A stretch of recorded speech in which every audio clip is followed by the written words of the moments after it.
Just doing its thing really quickly. Okay. And then just doing its thing really quickly.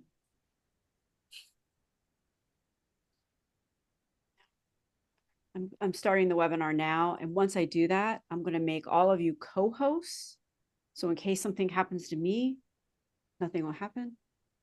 Yeah, that's fine.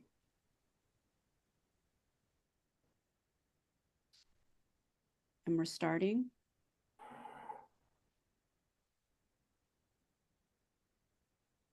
Okay, we are now live.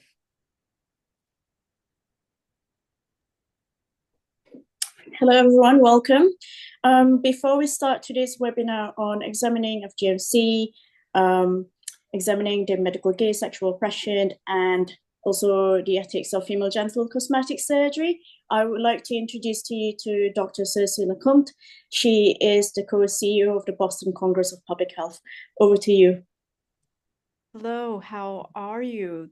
Welcome everyone to this incredibly important webinar event that we are having. This is truly one of the most global events that we have ever had the pleasure to host. And it's very much a pleasure to have this esteemed panel here today. I wanted to, before we get started with the main event, if you will, wanted to introduce the Boston Congress of Public Health. We are in our 3rd anniversary, and what we do here at the Boston Congress of Public Health, we're a nonprofit organization in the United States. We support emerging and established thought leaders, researchers, and advocates committed to addressing social justice and health equity, as well as democratizing access to evidence-based public thought. We do that through a variety of programs that we host through the Boston Congress of Public Health, notably our BCPH Academy, which has a mix of online as well as in-person training events. We have a host of online courses that we facilitate through something called the BCPH Academy, but we also have the Public Health Institute that we do in person and online. We host a number of awards programs, including the Health Innovators, as well as the 40 Under 40. And we also have a Speakers Bureau. In addition, we have a BCPH studio through which we produce online content. We have a great health debates program, a health minute series that we produce, and probably best known, we have a fellowship that we produce every year with folks around the world who are developing their online public health platforms. And then we also have an academic journal, which started out as the Harvard Public Health Review, an HPHR journal, and has recently rebranded as the Boston Congress of Public Health. Excitingly, we also have been rebranding and relaunching our membership program, which has a number of benefits. And today, if you are watching, we are offering a special offer to you where you can become a member for 3 years for the price of one. It's $175 for 3 years of membership. You can find this at bcph.org/elite. And this membership includes access to all of our awards programs, as well as a number of grant opportunities. You can become a member of our Speakers Bureau. There's special online trainings you'll have access to. And if you are a researcher, we will help you push out your surveys, as well as promote recruitment for your studies. We also have exclusive invitations for you to become faculty, and you can also take advantage of different consulting and mentorship opportunities, as well as exclusive discounts to all of our events. So thank you very much again for being here today. I'm going to be putting our information in the chat as well if you are interested in learning more about us and joining our organization. And again, I want to stop sharing and I will pass it back over to our faculty here today. Thank you, Cersei. And let me just share my slides. Hi, I am Dr. Hannah Nasri. I am the Director of the Malaysian Doctors for Women and Children. I am also an academic fellow in obstetrics and gynecology at the University of Warwick, Board of Advisory member of the Asia Network to NFGM.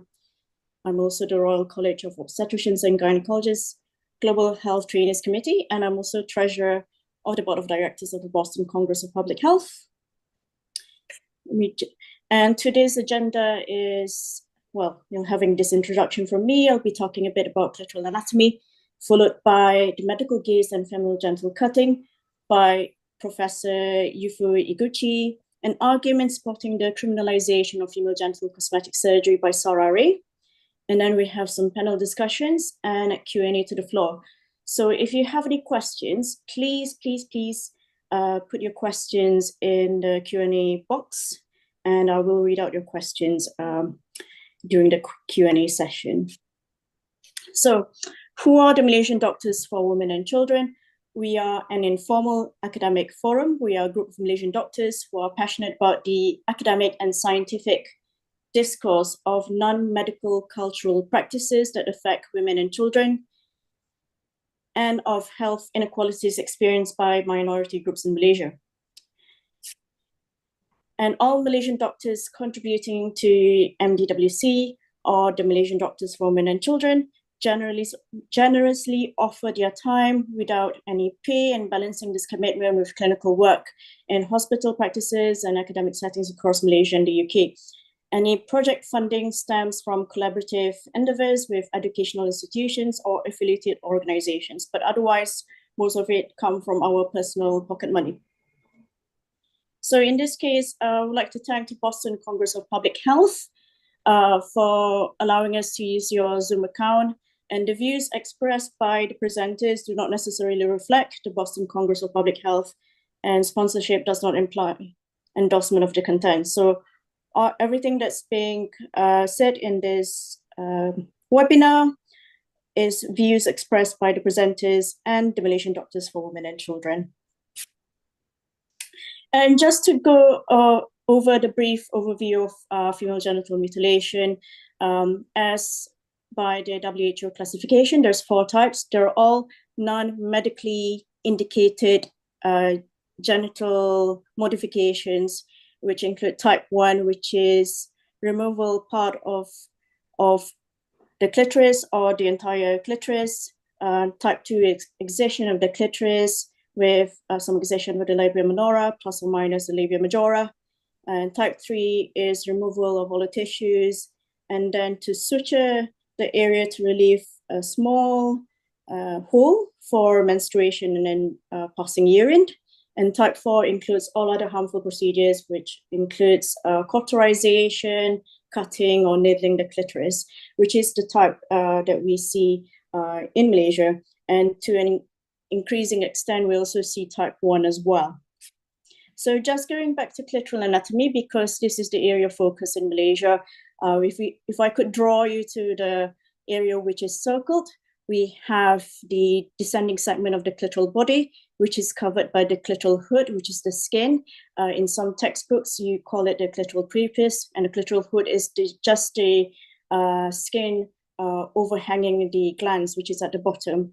And if you see the diagram on the right, you can see how superficial the veins and the arteries are to the clitoral body. So looking at some studies, we see there's a lot of fibers in the clitoral dorsal nerves compared to the human hand. The nerve fiber density in the clitoral dorsal nerves are higher, and the mean clitoral shaft or the clitoral body in adults is 37 millimeters. If we compare it to a child's clitoral clitoral body, which is around 0.6 millimeters to 0.87 millimeters.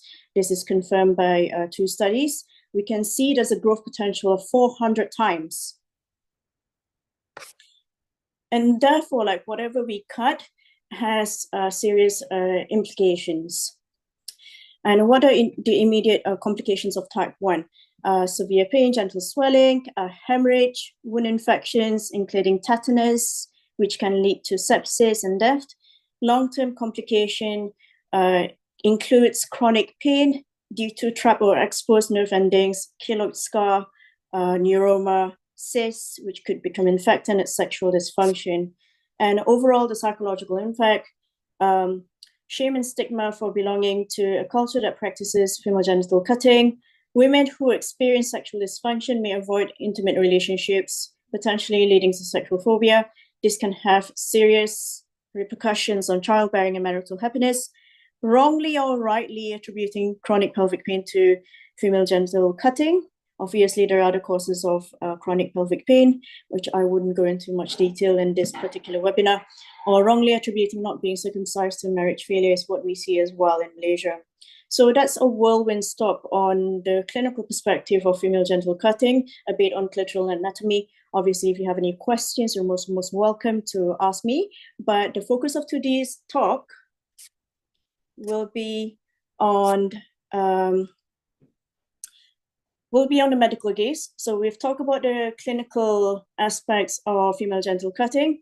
We're going to talk about the philosophical aspect of female genital cutting and the medical gaze, and then we're going to talk about some of the biases and why female genital cosmetic surgery is not seen as female genital mutilation, and whether it should be seen as female genital mutilation, and whether it should be criminalized. I think the reason why I've brought all our speakers here today is because Malaysia is still trying to understand our own practices of female genital cutting and female circumcision, and therefore we're trying to learn the best practices. We're trying to obviously not objectify women. We're trying to respect women and their autonomy, and we're trying to understand how female genital cosmetic surgery, which some say should be criminalized, is not criminalized. So before I do that, I would like to also bring your attention to this leaflet, which you may want to scan the QR code for. It has everything on clitoral anatomy and what I've just spoken before. And right, now going over to Professor Yufu Iguchi from Ritsumeikan Asia Pacific University, Japan. She will be talking about medical gaze and female genital cutting, and I'll stop sharing my slides for you to share your slides, Professor. Okay, I will share my slides. Wait, where's my slides? Just a moment, please. Okay.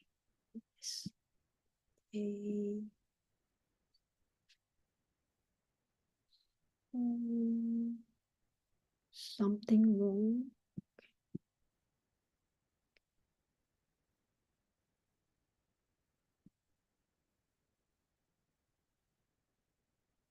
Do I share my slides now, or? I can see your slides.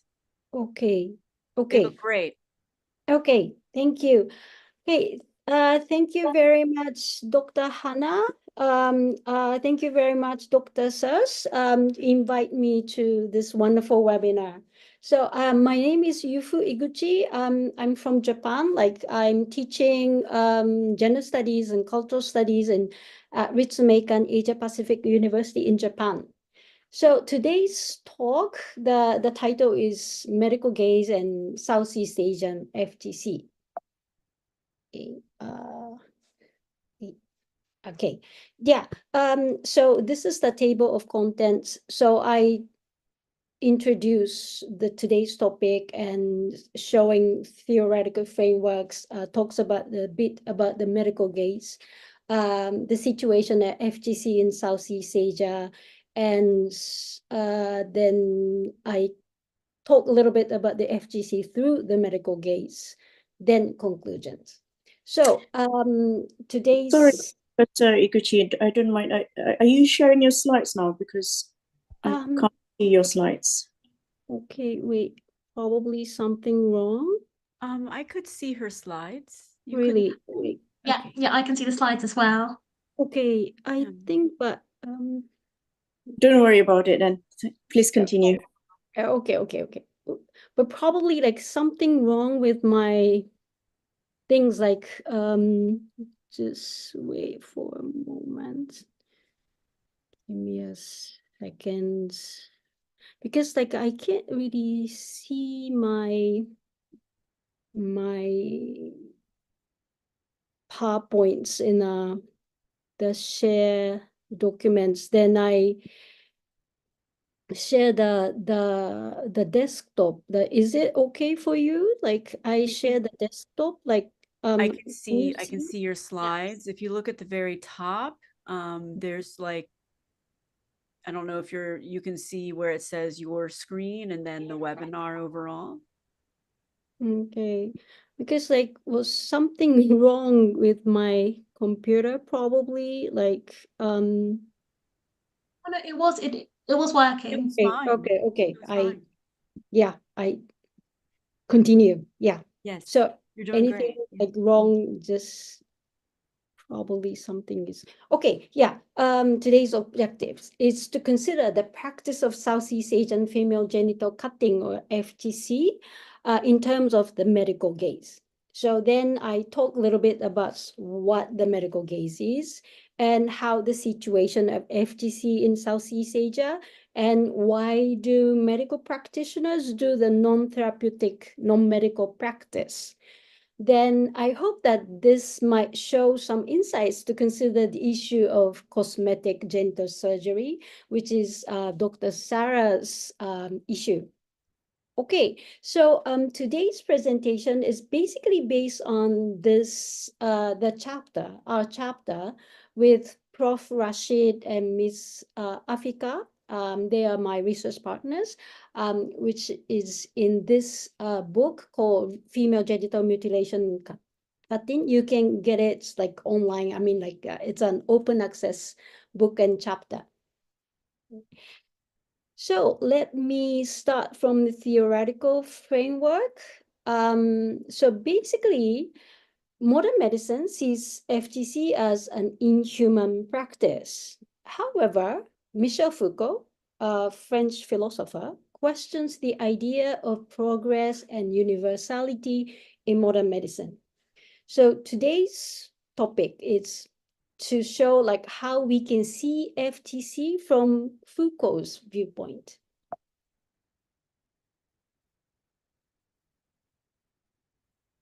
Okay, so let me talk a little bit about Michel Foucault. He's a French philosopher, and he was also interested in psychology. He got BA in psychology and diploma in psychopathology. And he wrote a lot of interesting books, including The Birth of the Clinic and The History of Sexuality. Then his work influenced a lot to, for example, like anthropology, criminology, cultural studies, feminism, literary theory, psychology, and sociology. So according to Foucault, modern medicine restructures the concept of the human body. So modern medicine uses the binary set of health versus disease and the concept of the model man, or the healthy man, not woman. And then it controls individual human bodies and populations. So under this view, which is the medical gaze, the human bodies and the human body is seen as a machine, and the population is seen as the species body. So in the 19th century, modern states started to use the medical gaze to control its population. And it is called the state medicine systems. The state medicine systems control individuals and populations according to the binary set of health and disease. Then this system spread to colonies. So the colonial governments started to control its residents, like a colonial peoples, using the same set of health and disease. So the colonial people are now seen as like ill. Okay, so let me move to the female body discussion, how modern medicine sees the female body. By 18th century, before the modern medicine, so the women and men's bodies were observed from the perspective of similarity or the same-sex model. Thomas Lacker says organs that had been seen as interior versions of what the male had outside, construed as of an entirely different nature. So you can also check this this figure, which was in 1543. However, at the end of 18th century, modern medicine was formed and the two-sex model became popular. So now the female body started to seen as illness because the female body has organs such as the womb and the ovary that are different from the male body. So this is shown by the existence of the clinical departments such as obstetrics and gynecology, special for women. Then furthermore, modern medicine implicitly has controlled women through the control of their wombs and ovaries in the sense not only the control of the organs function, but also of a moral control of women.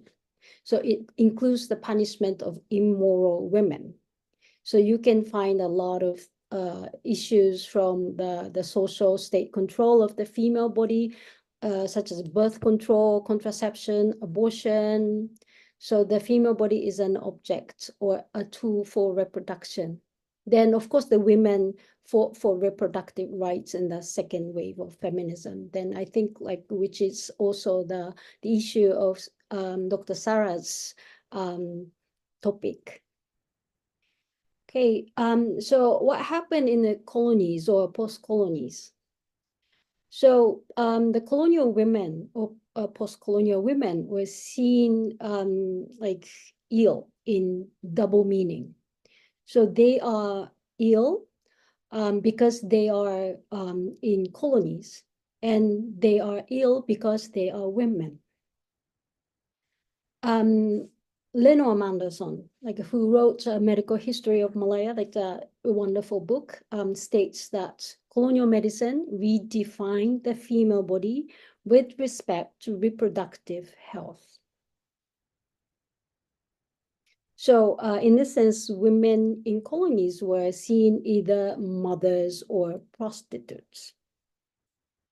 Okay, so how does modern medicine see the practice of FGC? FGC, for modern medicine, female genitals are anatomical objects. So female genitalia as objects are observed and categorized under the medical gaze. The human body was seen as an assembly of different parts. So in this sense, studying FGC, prohibiting FGC, or medicalizing FGC basically share the same grounds. So which is related to the modern control, the modern medical control over the female body. In this sense, medicine has an ambiguous nature. So now I'm moving to talking about the FGC in Southeast Asia. So as Dr. Hana already talked about FGC, so there are FGC practices in Southeast Asia, especially Muslim communities. So you can find the practice in Malaysia, Singapore, Indonesia, southern Thailand, southern Philippines. You can also find the practice among Chams in Cambodia and Vietnam. So Professor Rashid, Ms. Afika, and I studied FTC since 2016. Then we studied the practice in different areas in Southeast Asia, and also we studied the medicalization of FTC in Malaysia.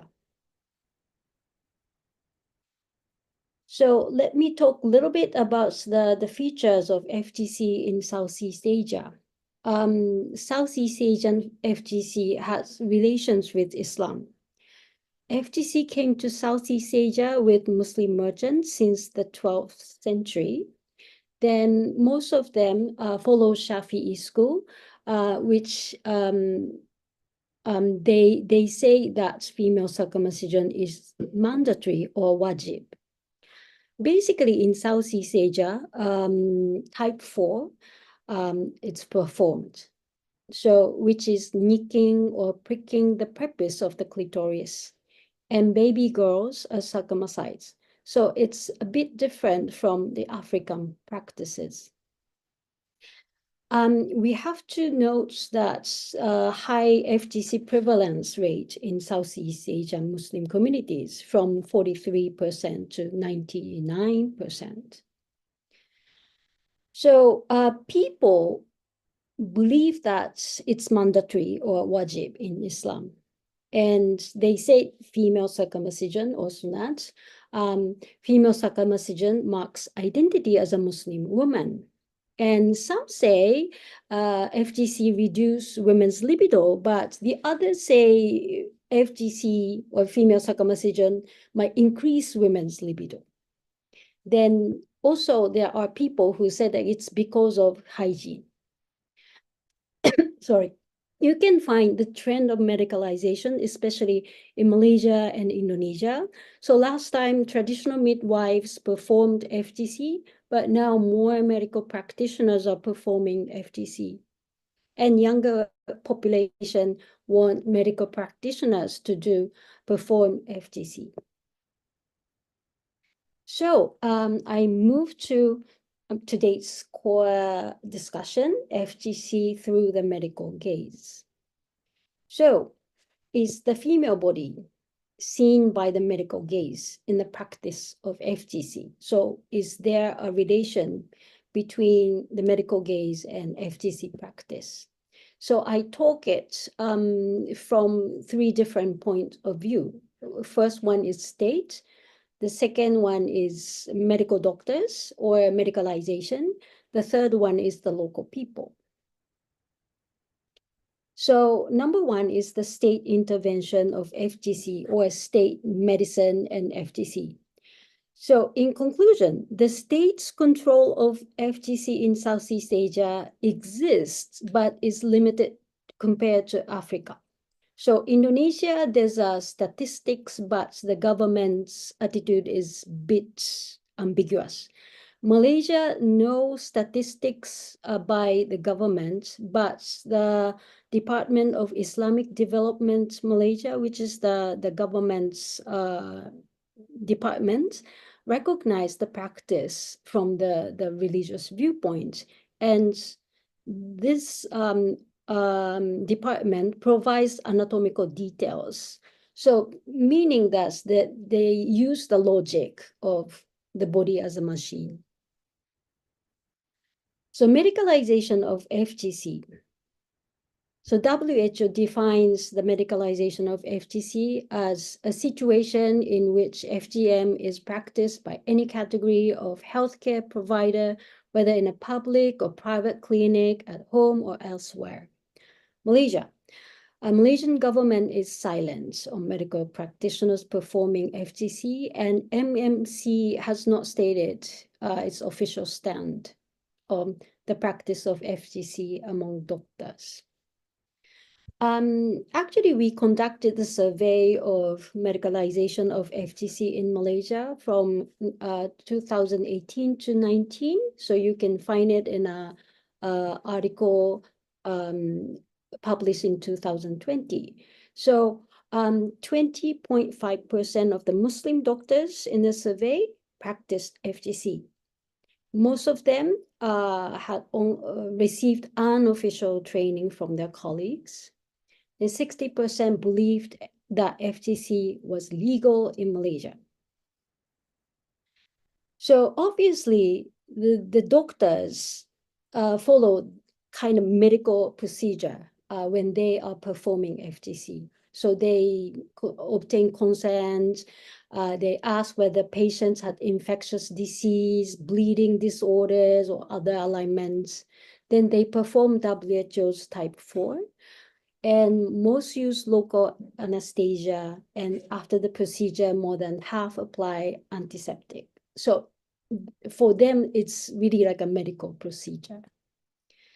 I talk a little bit about the doctor's views. So many people believe that medical doctors should do FGC in the future because of fewer complications and better hygiene, safety, and expertise.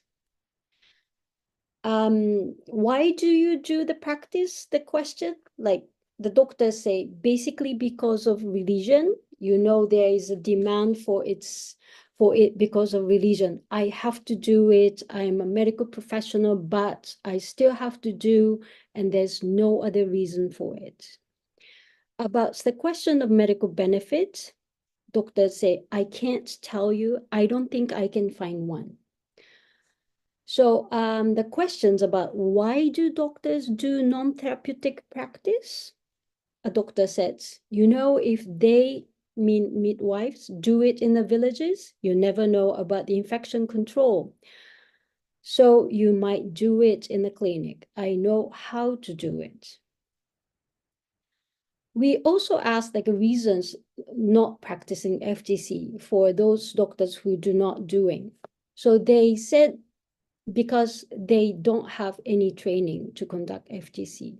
So the answer is shocking because like it's not because of the FGC is non-therapeutic practice, but because they don't have trainings. So once they have trainings and skills, they would perform FGC. So let me summarize the doctor's view. Doctors thought that medical practitioners should perform FGC not because of religious reason, but because of medical reasons or medical skills. Doctors thought that traditional practitioners should not perform FGC because of their lack of medical knowledge and skills. Doctors don't find any medical benefits, and doctors who practice FGC thought that it was a non-therapeutic activity. But they are really interested in medical skills. So doctors perform FGC because of their medical skills. Then doctors view the practice of FGC under the medical gaze. Then this might lead the questions about the cosmetic surgery. Why are doctors allowed to operate non-therapeutic cosmetic surgery? So it's because of consent forms or it's because of standard operation procedures? Okay, so then I move to the third point, which is the local people's viewpoint. So the findings is from a research project in rural Malaysia conducted in 2016. You can find it in our articles in 2019 and 2022.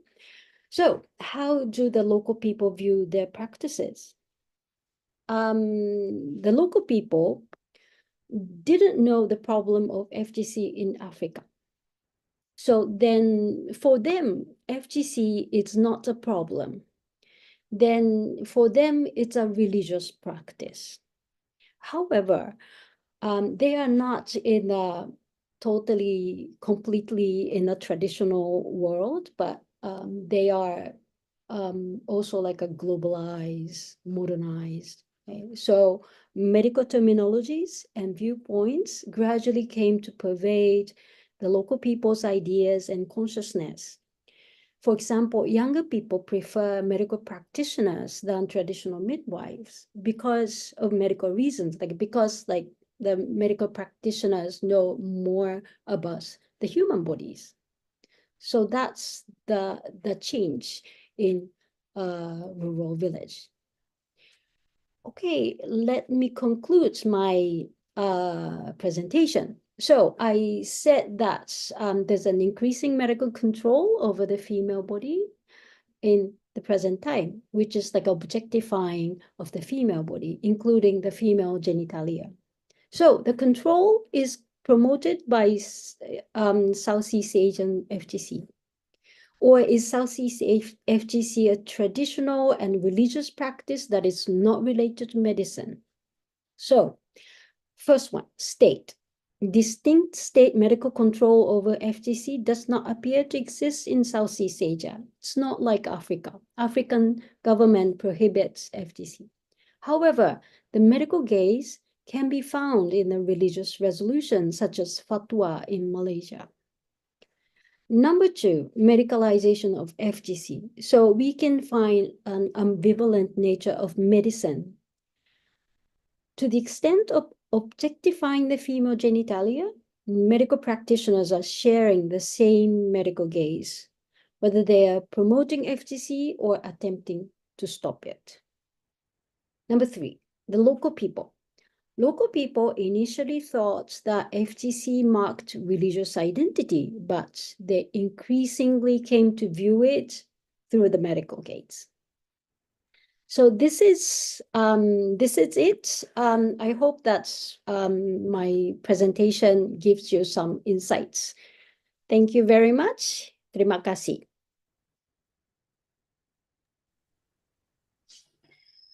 Thank you, Prof. Iguchi.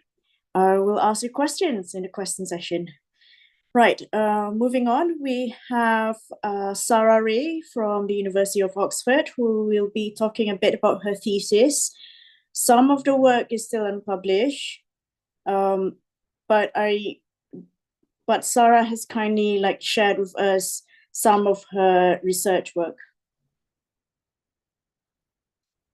Let me just share her slides. Over to you, Sarah.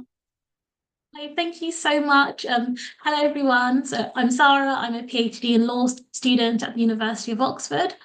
So my presentation is based on my doctoral thesis, Radical Feminism on Reconceptualizing the Design of Vagina as Violence Against Women. Essentially, this thesis is an argument in support of criminalizing female genital cosmetic surgery, which I'll call FGCS, in the United Kingdom. So I'm going to be discussing the legal juxtaposition in the illegality of FGM and the current legality of FGCS from the UK perspective. So still the same slide, yeah. So the Royal College of Obstetricians and Gynecologists define FGCS as intimate, non-medically indicated cosmetic surgical procedures which change the structure and appearance of the healthy external genitalia of women, or internally in the case of the vaginal tightening. While the realistic short-term and long-term outcomes of FGCS are varied and uncertain, what is certain is that cosmetic surgeons profit enormously from women's body image anxieties and shame over the genitalia, which has inevitably increased the number of women seeking to feminize the image and utility of their genitalia through FGCS. FGCS is not usually commissioned by the National Health Service, so women often seek to undergo FGCS offered by private clinics. The importance of respectful personal autonomy and being able to freely choose as a competent person in a liberal society seems to warrant the permissibility of invasive cosmetic surgeries that one might choose to undergo. The law currently permits women to give legally effective consent to undergo most forms of FGCS. A patient's consent is only deemed valid consent if she has the capacity to make the decision, acts voluntarily and free from coercion or manipulation, and has sufficient information to make the decision. Now, assuming these elements are satisfied, the patient's choice to undergo FGCS should be supported as a competent one. Meanwhile, other types of invasive incisions to the female genitalia are conceptualized as female genital mutilation, which is recognized as a form of sexual violence against women. Next slide, please, Hannah. So FGM is criminalised under the Female Genital Mutilation Act 2003 in the jurisdiction of England, Wales and Northern Ireland. This means that consent can never be given to FGM, even if the consent is given by adult competent women, because there is no justification for it. So Section 1, subsection 1 of the Female Genital Mutilation Act 2003 states that it is a criminal offence to excise, infibulate or otherwise mutilate the whole or any part of a girl's and woman's labia majora, labia minora or clitoris. No offence is committed when a registered medical practitioner performs the operation which is necessary for the woman's physical or mental health. The explanatory note to the 2003 Act states that cosmetic surgery can be deemed a necessary operation for a woman's mental health if she suffers from distress caused by a perception of abnormality. But it is immaterial whether she, the patient, or any person believes that the operation is required as a matter of custom or ritual. Now, feminists have argued that a woman's distress associated with the elongation of her labia minora or the protrusion of a clitoral hood, for example, is likely to arise from pressures of male-dominant Western culture, setting the standard for the perfect vulva and vagina, which is tight and tidy, that is only attainable through cosmetic surgery, not aimed at truly benefiting women's health. It seems that under the explanatory note that Western aesthetic pressures are accepted as legitimate reasons to be justified under the exemption of mental health. Ultimately, in practice, the statutory provisions permit a woman to surgically modify her genitalia to conform to Western cultural norms of vulva-vagina aesthetics and function, but prohibit her from mutilating her genitalia if she's doing so to conform to non-Western cultural norms of vulva-vagina aesthetic expectations. Next slide, please, Hannah. So surely we ought to doubt the authenticity of the consent given when exploitation, coercion, and objectification and shame are present in shaping a woman's decision to participate in an activity that results in serious harm to herself or poses a serious risk of harm to other women. So I have alluded to this sentiment in the explanatory note to my poem, Sister Is This Mutilation, which is published in the Feminist Legal Studies Journal. So I posit, one might argue that these practices, FGCS and FGM, are different because FGM is forced upon girls and women against their will, while women elect to undergo FGCS. Indeed, FGM is used as a patriarchal weapon against women to inscribe into women's bodies what womanhood means and to control how women exercise their sexuality within the confinement of the male gaze. However, it is worth appreciating that FGCS and FGM seem not so disanalogous if we take seriously the depth and harm of sociocultural pressures deriving from a shared system of women's oppression that inform women how to feel what their vulvas and vaginas should look like and whom they service. So it is important for us to think about whether our female needs, interests, and subjectivity are sufficiently understood and valued in a sexualized, male-dominant culture where our vulvas and vaginas are constantly treated as socially penetrable, which lends to forging unjustified forms of violence against women into lawfully permissible conduct. And next slide, please, Hannah. So in my thesis, I've limited the scope of the argument to focus on only labiaplasty, clitoral hood reduction surgery, and vaginal tightening surgery, which includes hymenoplasty, for the reason that these specified forms of FGCS are marketed to women as surgeries that can support their liberation by promising enhanced female orgasms, security in romantic relationships, and improving self-esteem or body confidence. However convincing the FGCS's industry's concern is for women's deprivation of these aspects might be, in reality, it is disingenuous when it consults and treats woman as a sexual service object and not genuinely as an agent. Although I agree overall that the general lack of genuine interest in women's sexual enjoyment is a clear indicator of women's oppression, I also contend that understanding women's gynecological issues and women's sexual needs is not appropriately cared for by the FGCS industry. Does a woman's orgasm secure her liberation when it first requires infibulating remnants of her vaginal tissue so that a vagina becomes better conditioned for penetration by a penis in order to reach said orgasm? In addition to the NHS confirming that there is no sufficient evidence to prove that FGCS improves women's sexual satisfaction or self-image, and accounts of whether or not sexual intercourse is more satisfying post-FGCS is a medical misogynistic approach to understanding female sexuality. Next slide, please, Hannah. So in my thesis, I'm only focusing on adult competent women electing to undergo FGCS in the UK.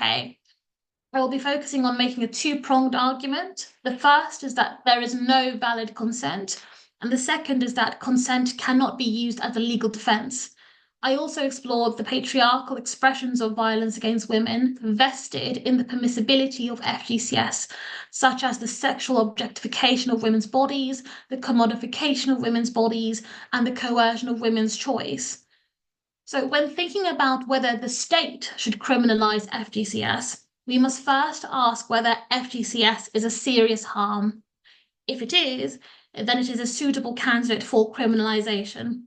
Next slide, please, Hannah. So at first, it would be difficult to recognise FGCS as violence when women's magazines and cosmetic marketing strategies rely on popular liberal feminist rhetoric to normalise that undergoing FGCS is an empowering way of healthily caring for oneself. For many commentators, at the core of understanding what acts are harmful and establishing whether a harmful act justifies criminalisation is John Mill's harm principle in his treatise on liberty.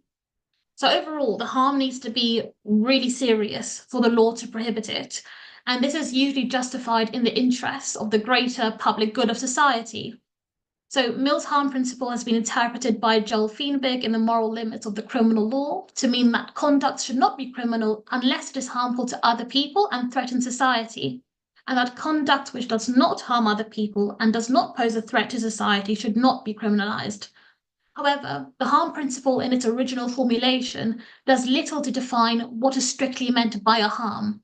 So this has led to extensive debate about the legal meaning of the term, especially from feminist perspectives, which has criticised the criminal law's limited understanding of harm that fails to capture patriarchal expressions of violence against women. So as it stands, the traditional liberal legal paradigm informs me that I should be free to do whatever I want with my body if I have the capacity to consent to the activity, if the activity does not harm others, and if the activity does not degrade or humiliate me. If all three principles are satisfied, then it is recognised that there is no legitimate or appropriate moral basis for the criminal law to intervene with my autonomous decision to participate in the activities of my choosing. Now, if the state were to intrude in my decision-making and void my consent, essentially overriding my autonomy by coercive means to prevent me from what it perceives to be me making a choice resulting in serious harm, then the state's intervention would rightly be considered paternalistic. So the libertarian ethic sees any constraint on a person's individual freedom to be wholly bad or an unwarranted restriction. So for this reason, some commentators in favour of Mill's harm principle have argued that the state should not use its constraining power to prevent a competent individual from harming herself or make her submit to doing something that is assumed to be in her best interest of her well-being. However, we might well welcome state paternalism when its purpose is to promote the liberal values of freedom and equality by protecting people from coercion, degradation, exploitation, wherein an act or conduct, despite being pleasurable, risks harming themselves and others. And next slide, please, Hannah. So the act of performing surgery involves intentional violence and results in actual or sometimes serious bodily harm. Here, genuine consent plays a crucial role in determining whether a patient has been wronged when she has suffered harm from undergoing FGCS. So the patient's valid consent given to surgery generally furnishes a defense in itself, which means that the surgeon can perform surgery with impunity from the criminal law. On this view, surgery is a harmful activity where the harm is considered reasonable. A surgeon's conduct is likely considered unlawful when the surgery is performed outside of the medical exemption, meaning that the consent obtained from the patient is invalid, or that the surgery was unreasonable in the sense that the surgery was carried outside the ambit of medical necessity. But most people would not perceive the surgical trimming of the labia minora to be worth deeming treacherous or even promoting dubious benefit when surgeons intend to alleviate women's anxieties over their protruding labia minora, because it is considered reasonable conduct without resulting in a benefit to women's mental health and overall well-being. However, Glanville Williams and Dennis Baker have rejected positions like this for being wholly unconvincing, because in practice, the mental health exemption is being loosely interpreted to allow cosmetic surgeons to perform FGCS not strictly for medical necessity, but for beautification purposes while earning big profits doing so. Next slide, please, Hannah. And there are some serious health risks to some forms of FGCS, even performed for alleged beautification purposes. So for labiaplasty, there could be bleeding, tissue scarring, infection, and damage to the sensitivity of the female genitalia. With regards to clitoral hood reduction surgery, there's a risk of permanent scarring, asymmetry, damage to the sensitivity of the clitoral glands, overexposure of the external clitoris, and loss of sexual arousal, damage to wound healing. And for vaginal tightening surgery, we could have perforation of the bowels, painful sexual intercourse, reduced sexual satisfaction, numbness, bleeding, and difficulty in passing urine, and vaginal prolapse. So suppose health or self-improvement is synonymous with a sexual beauty norm that requires surgically reshaping women into a desirable object and a resource for men's consumption. In that case, we have good reason to doubt whether FGCS is a reasonable harm that is voluntarily consented to, and whether the state should restrain itself from intervening when a patient consents to harm to her genitalia, which someone else, the surgeon, inflicts upon her. Next slide, please, Hannah. So to conceptualize a woman-centered lived experience of oppression under patriarchy, we must first ask a woman-centered question related to women's oppression experienced by a patriarchal system. So earlier in this presentation, I suggest we pose the legal question, is FGCS a serious harm?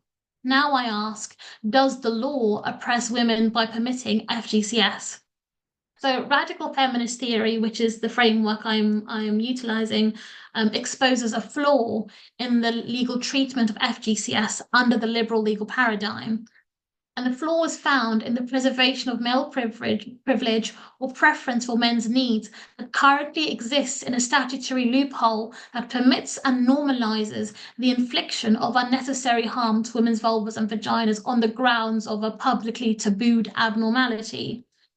The law relies on women's consent to make FGCS permissible, and in doing so, the law is actualizing the vulva and vagina as sexually and aesthetically inadequate.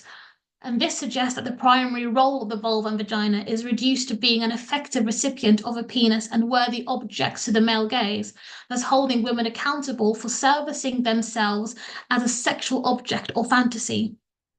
And to a radical feminist, colluding with our own objectification, degradation, and dehumanization cannot liberate women to exercise choice freely and nourish their well-being under an oppressing male-dominant culture. I do not claim that when women consent to FGCS, they are responsible for their own sexual oppression.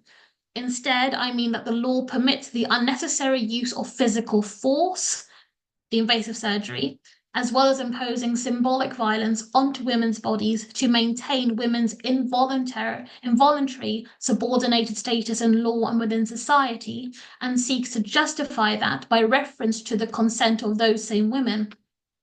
Next slide, please, Hannah. So a goal of patriarchy is to thwart and control women's capacity to embody a powerful female sexuality, which will reflect a nourished form of self-esteem and genuine sexual desire of each woman without shame. For Andrea Dworkin, heterosexual male desire is primarily rooted in the sexual objectification of women, which involves men fetishizing women's bodies as a whole and in its parts, which is treated quite literally as an object that is easy to access, deface, and dispose of. A variation of fetishizing women's genitalia includes erasing the external features of the vulva for visual appeasement and manipulating the vagina to accommodate the penis for penetration. The patriarchal fetishization of women's genitalia determines that women are not whole subjects in and of themselves, but as natural objects made with a whole, synonymous of entry, and with external flesh, synonymous of an unsexy and unkept mess. And next slide, please, Hannah. The fetishization of female genitalia makes it clear that female genitalia have special value in a patriarchal social hierarchy, which makes women's bodies vulnerable to commodification. In a male-dominant culture, a woman's success is defined by her compulsory attractiveness and compulsory sexual objectification. For Melanie Latham, these social requirements are vested in and enabled by the cosmetic surgery industry.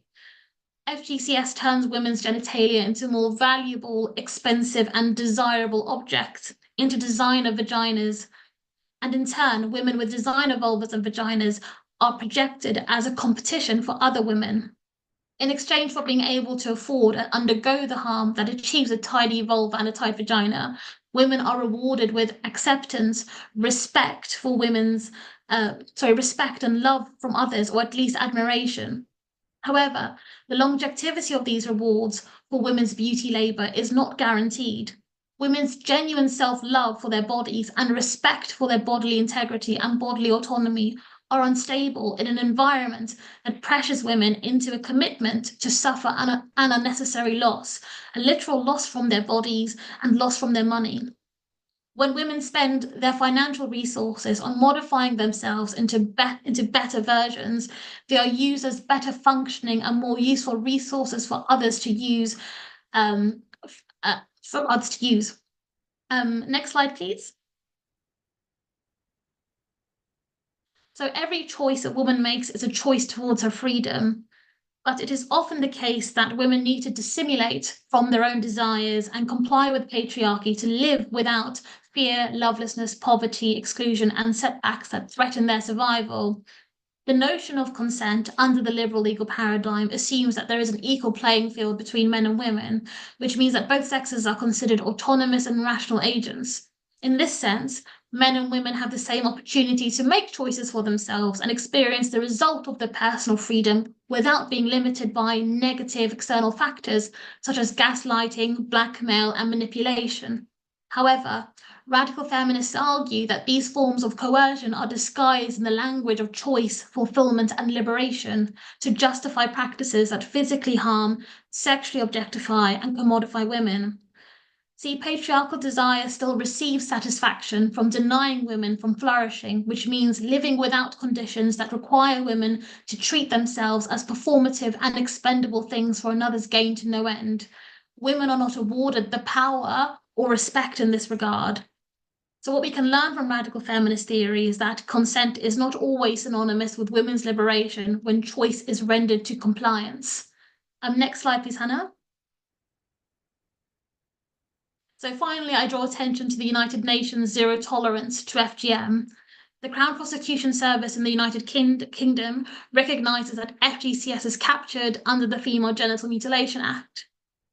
And perhaps a strict interpretation of the law would mean that an unnecessary nick to the clitoris to the total removal of the labia minora constitutes the criminal offence of FGM.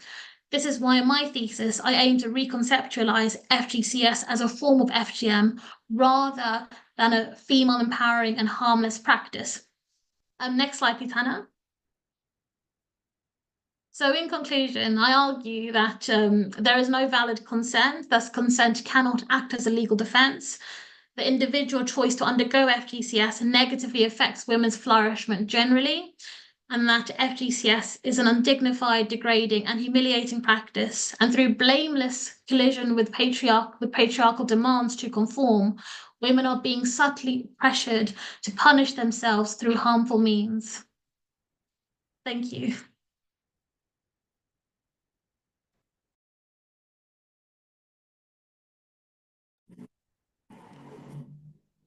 Thank you, Sarah. What a marvelous talk that is. Now, moving on to the questions. Let me just stop sharing the slides. Right, Professor Iguchi, are you there? Right, the first question to you is, how do we ensure that in our advocacy for ending FGM, we do not objectify women and respect their autonomy? How do we avoid over-medicalization of the women's body? That's a really a big question, which I don't think I can answer.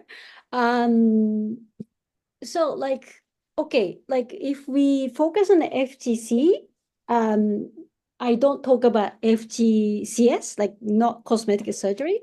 So FTC, in Malaysia or in Southeast Asia.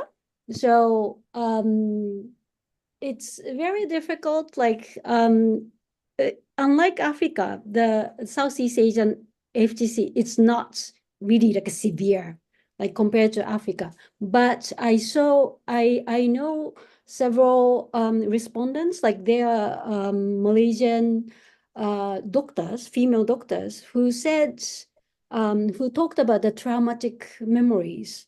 Like they said that they were circumcised when they were like 3-4 years old. Then she remembers like what was happening, and then she saw that her genitalia was bleeding, and then this like shocking memory came back to her, like every time she had menstruation periods.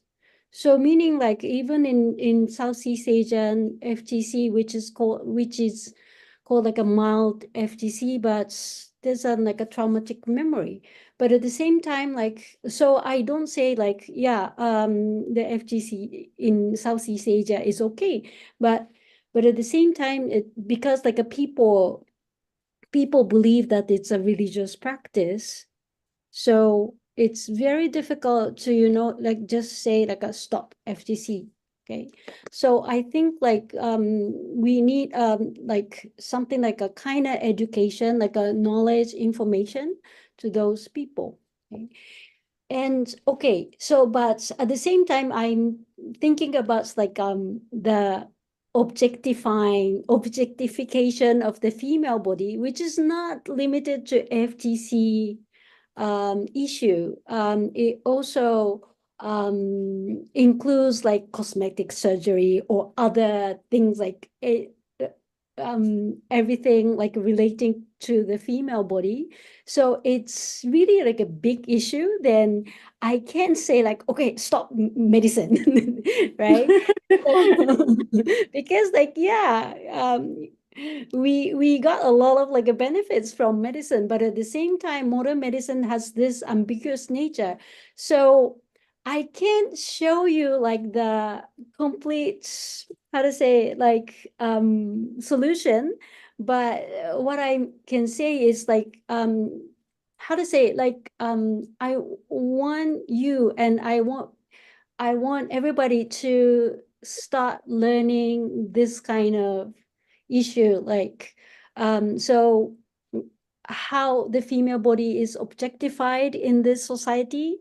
So we can't say like just stop, but we start to learn this kind of issue. Like I don't know how to answer this big. I understand where you're coming from. I think I also want, I mean, how medicine has progressed is from a patriarchal perspective where doctors know everything to a more like shared doctor-patient relationship where we try to respect, where patients respect doctors from their knowledge and doctors respect patients for their own bodily autonomy and consent. So I think in FGM or FGC advocacy, we have to come from a place of compassion And when we look about how the practice in Malaysia, I mean, it's done by parents who truly believe it spiritually enhances their children. So there needs to be a re-education. We shouldn't, I don't think it's right for anyone to say that they're barbaric, they're from a barbaric culture. Frankly, it's because of ignorance. So I think education should be the first port of call for us to try. And also, actually, this over medicalization of the woman's body, it's not just from doctors that I found, it's from everyone, really. Like, just to give an example, I was asked about a product. What if we can measure the hormone, the female hormones throughout your entire cycle? And my question is, like, what exact benefit are you trying to get from that? Oh, so we understand our moods better. But then, like, you are medicalizing your moods according to the cycle. You are medicalizing everything. There is a place to test for things, and there are reasons why we don't test for everything, because of false positives. I mean, if you know about medicine, there are plenty of tests I can do. I can go to a doctor and ask for every single test I want, but because of the false positives, then it may not present the true picture. It may actually cause anxiety. But anyway, I digress. Thank you so much, Professor Iguchi, for your comment. Sarah, so I understand that hymenoplasty, a form of female genital cosmetic surgery in the UK, is banned. Do you feel there is a bias against banning this practice and not labiaplasty? Well, it's a really interesting question, Hannah. So what I felt, so I wrote about this in a chapter it's called The British Campaign to Ban Virginity Testing and Hymenoplasty in the Routledge International Handbook of Harmful Cultural Practices. And while hymenoplasty alongside virginity testing has been criminalised, the government in the UK still hasn't recognised hymenoplasty as FGM. And I wonder that if it had done that, then I think a logical step then would mean that the government would need to lay its eyes on other forms of female genital cosmetic surgery, like labiaplasty. Because once hymenoplasty is recognised as FGM, then we could see the logical steps of recognising, other forms of FGCS as FGM. And I think what it comes down to is big profits, money. I think if once they realise that actually these practices are similar to FGM, then you'd lose a big business in the cosmetic industry. So in my opinion, I think on the argument that, or putting forward an argument that these forms of FGCSs should be recognised as FGM, I would place hymenoplasty and labiaplasty in the same bracket.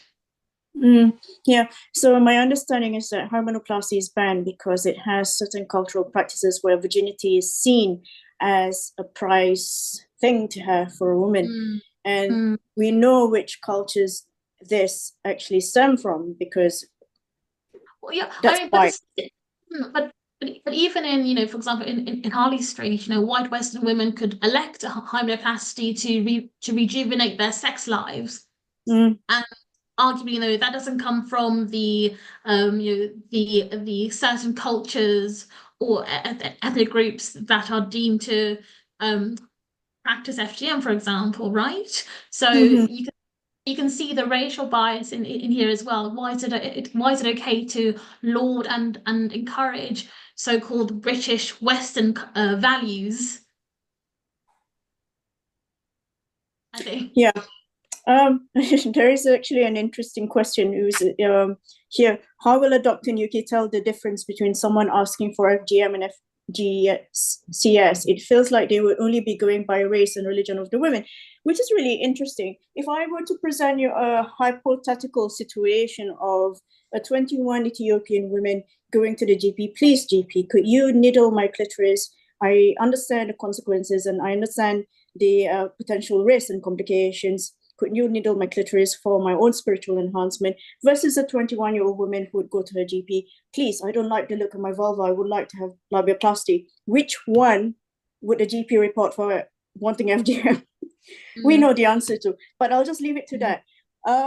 Professor Iguchi, do you think we should criminalize FGC in Malaysia? And if so, should we criminalize female genital cosmetic surgery as well, after hearing what Sarah has been talking about?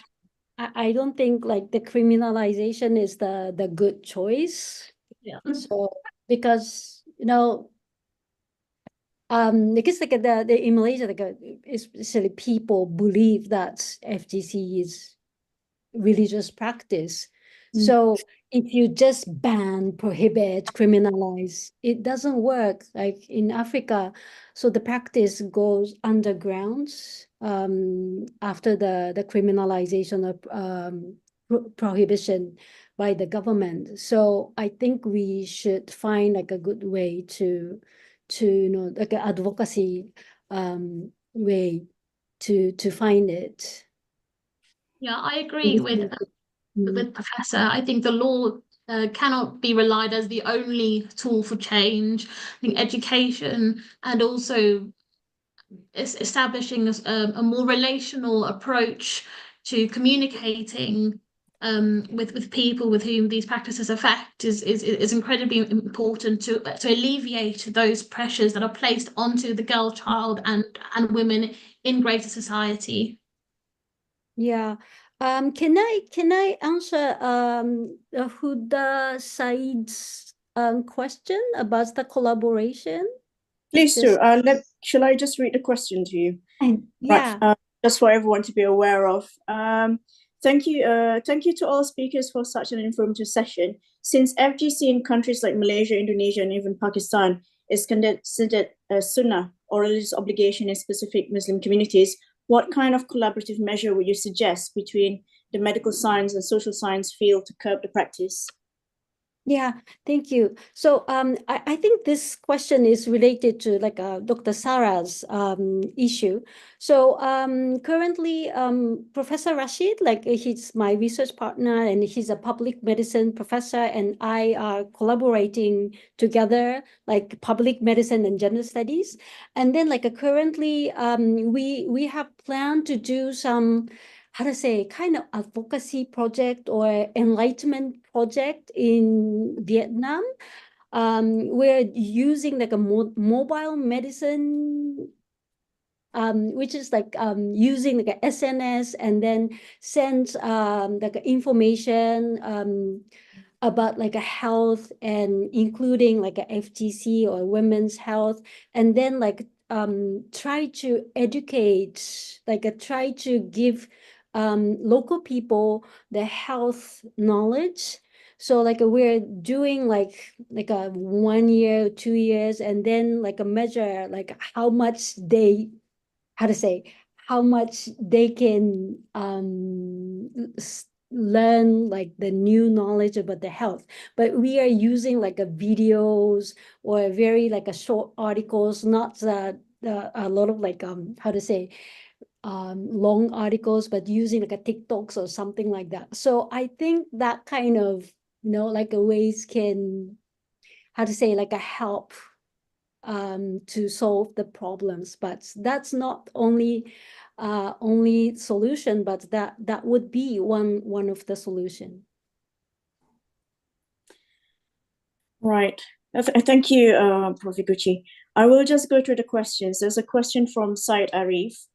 I suppose, Sarah, you could answer this. If female genital cosmetic surgery is criminalized as an extension of female genital cutting due to concerns about female body commodification and body image anxiety, what are the implications for other non-therapeutic cosmetic procedures? How can we effectively distinguish between harmful practices that objectify women and those that are considered acceptable forms of bodily autonomy and self-expression?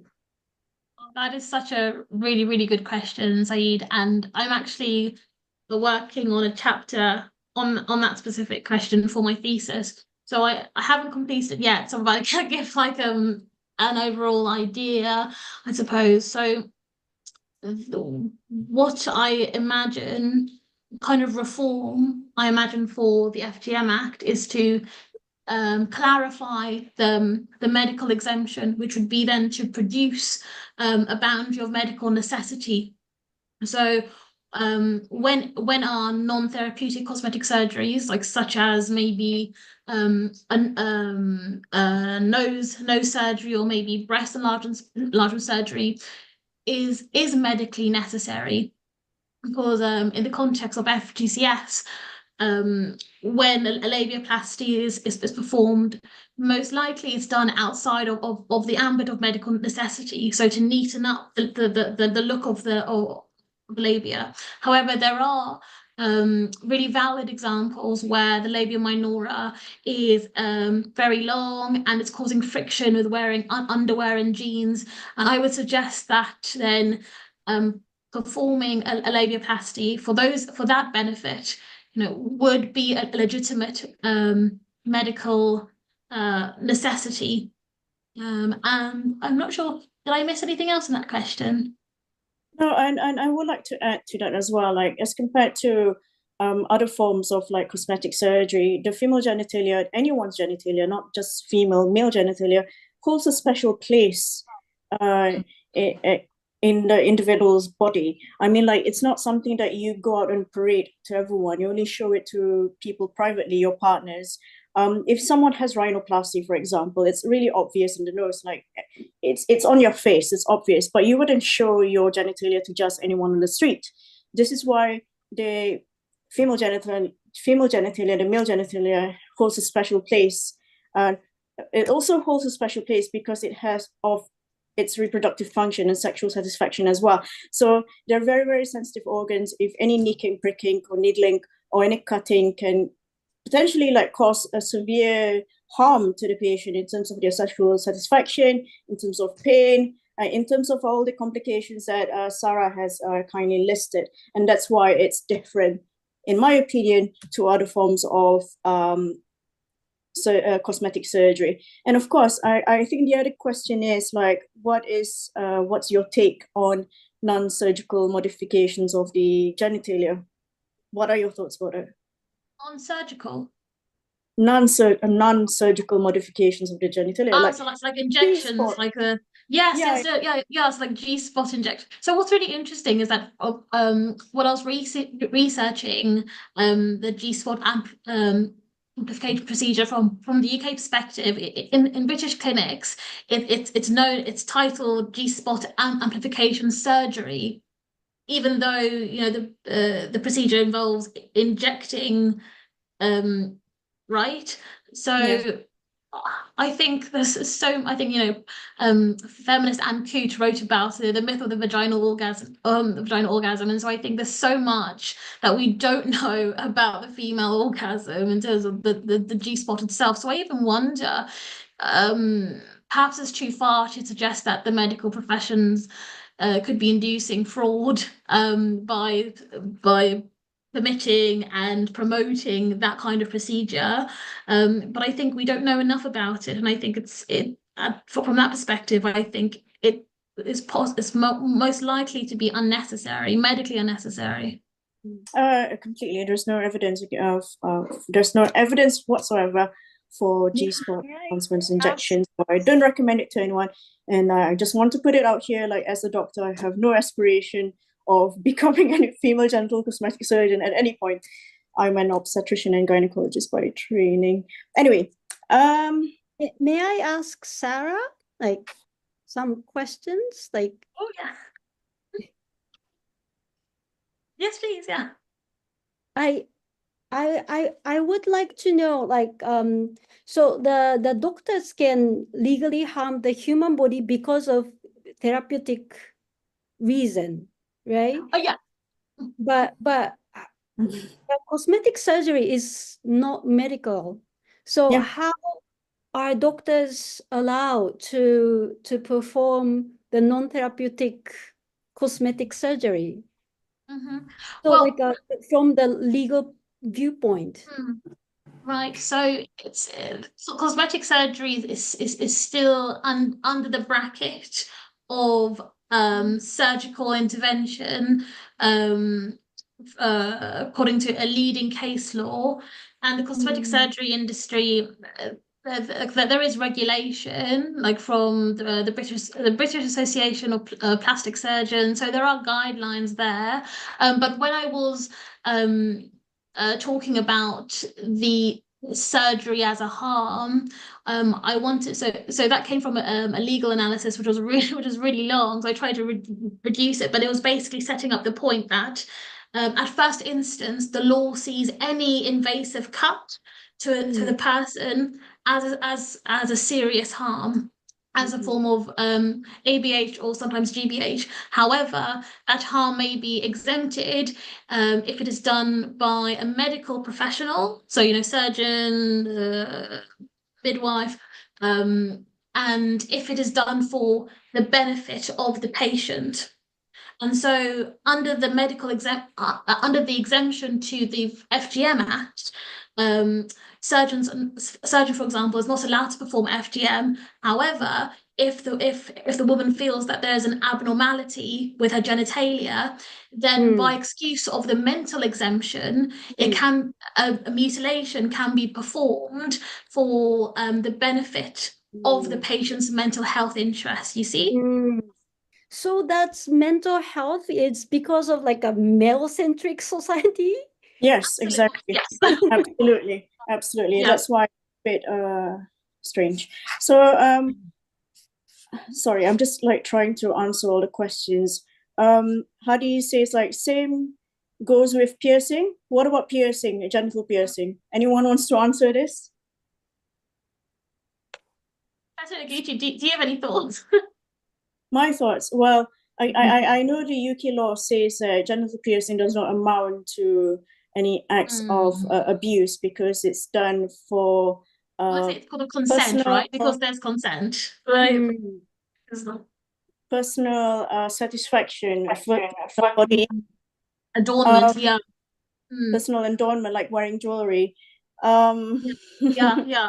And that's also a big conflict in the legal analysis, because what I'm doing is I have to then just make a distinction between, okay, well, when is this an adornment or body modification as opposed to a mutilation.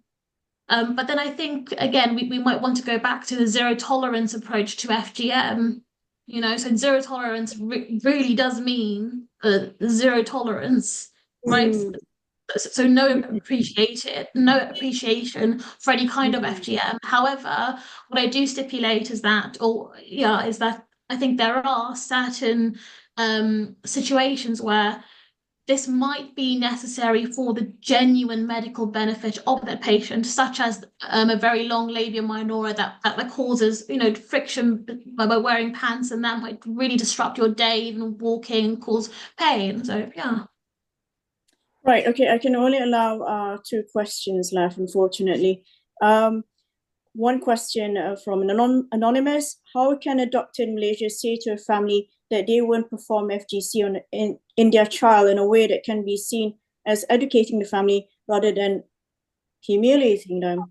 Well, I'm very sad if any doctor, while trying to educate anyone, really humiliates them. I mean, first of all, when we try to educate parents, it has to come from a place of compassion. And the Malaysian Doctors for Women and Children are in the works of preparing an aide-memoire of a leaflet that will help the doctor to explain to the parents about the female genitalia in detail, and also for the parents to like take away, for them to possibly hand it over to someone else as well. So I think most doctors who humiliate patients, humiliate inverted commas, may do it from a place of lack of knowledge, really. They don't really know what to say. They get angry at patients asking them about it and don't really have the right answers. That's my opinion. And the other question is, Sarah from Anne Maureen, how would you include transsexuality in surgeries and all of this? That's an interesting question. I have an answer to that. Oh yeah, but Hannah, but you of go. course, Well, that is actually out of the scope of this webinar because the focus is actually on female genital mutilation and female genital cosmetic surgery, which doesn't have any medical indication. So to be honest with you, I wouldn't go into much detail on the transsexual surgeries because it probably is a medical indication for that. It's a bit more complicated and complicated, of course. And I don't feel that I have enough expertise to even answer that in greater detail, to be honest. So if we keep to, I mean, the main agenda today is doctors shouldn't perform procedures that they are not taught to do. And if it's zero tolerance, it should be zero tolerance to any form of non-medically indicated female genital cosmetic surgery. Yeah, I would echo what you said, Hannah. You And also, agree? and more generally in terms of my thesis, it's that's transsexual surgery is not within the ambit of my research. Okay. And like the last question as well, could you say something about what is done to the male body in the form of male circumcision? I have my own opinions on that. I mean, generally, my opinion is that you shouldn't perform any. Sorry, let me just say this properly. We're just going to take right. My opinion is that you shouldn't perform any surgeries which is not clinically indicated anywhere, to be honest with you, whether it's genitalia or on any other part of the body. I mean, surgery carries risks, and it's the same with male circumcision as well. So in fact, you have to circumcise 100 boys before you can actually prevent one urinary tract infection. So there's other effective antibiotics for urinary tract infection. So we should give antibiotics, really, not circumcise. But that's from the clinical perspective. I know people feel strongly about male circumcision as a religious requirement. They see it as a form of religious identity, but that's out of the scope of this webinar, so I wouldn't be answering too much about that. All right, I think we're reaching almost 11:30. Thank you so much, everyone. I will check with our presenters if they are happy for us to send out the presentations, if they are happy, or that if they need to make any modifications, they will do so, and then we'll send it out to you.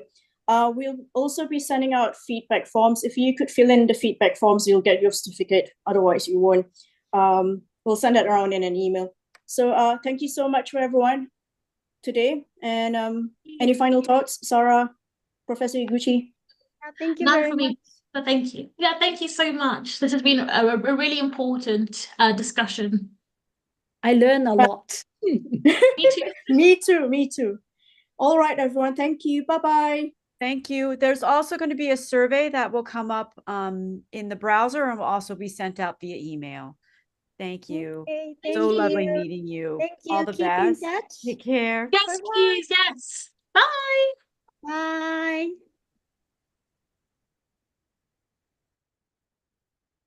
Also, just one last thing before I go. If you are interested in becoming a member of BCPH, there is a special going on today. You can visit us at bcph.org/